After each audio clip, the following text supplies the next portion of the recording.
శాంతి. August 25. ఈరోజు ఒక సాధారణ తేదీ కాదు, ఇది ఒక మహత్తర ఆత్మను స్మరించుకునే పవిత్ర దినం. ప్రేమకు ప్రతిరూపం, సేవకు సజీవ ఉదాహరణ, మన హృదయాల్లో చిరస్థాయిగా నిలిచిన మన ప్రియమైన దాది ప్రకాశమణిగారి స్మరణ దినం. 1922 సెప్టెంబర్ 1. సింధ్ ప్రాంతంలోని హైదరాబాదులో ఒక చిన్నారి జన్మించింది. ఆమె పేరు రామ. చిన్న వయస్సులోనే భక్తి ఆమె శ్వాస, పవిత్రత ఆమె ఆభరణం, మౌనం ఆమె బలం. కేవలం 15 ఏళ్ల వయస్సులో ఆమె జీవితాన్ని మార్చిన ఒక దివ్య పరిచయం జరిగింది. అది ఓం మండలి అనే ఆధ్యాత్మిక కుటుంబం. మొదటిసారి బాబా మురళి వినగానే ఆమె హృదయం భౌతిక లోకాన్ని దాటి దివ్యలోకంలోకి ప్రవేశించింది. కొన్ని రోజుల క్రితం దర్శించిన శ్రీకృష్ణుని రూపం ఆమెకు బ్రహ్మాబాబాలో కనిపించింది. ఆ క్షణం నుంచే ఆమె జీవితం దివ్య మార్గంలో ప్రవహించింది.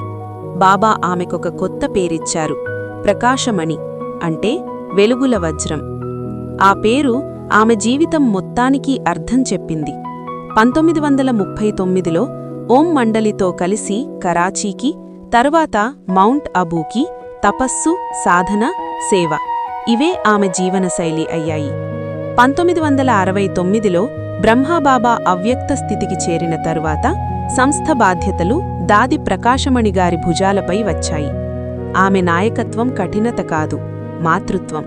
ఆమె చూటు ఆజ్ఞ కాదు, మార్గదర్శనం. ఆమె మాటలు సాధారణ ఉపదేశం కాదు, శాంతి, ప్రేమ, శక్తి నింపిన అమృత వాక్యాలు. 1970లలో సేవలు విదేశాలకు విస్తరించాయి.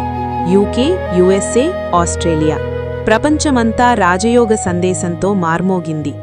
1986లో మిలియన్ మినిట్స్ ఆఫ్ పీస్ కార్యక్రమం ద్వారా ప్రపంచానికి శాంతి సందేశమందించారు.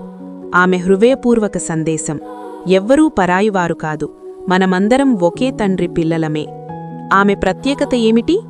ఆమె మాటల్లో శక్తి ఉంది, ఆమె మౌనంలో మహిమ ఉంది, ఆమె చిరునవ్వులో తల్లి ప్రేమ ఉంది.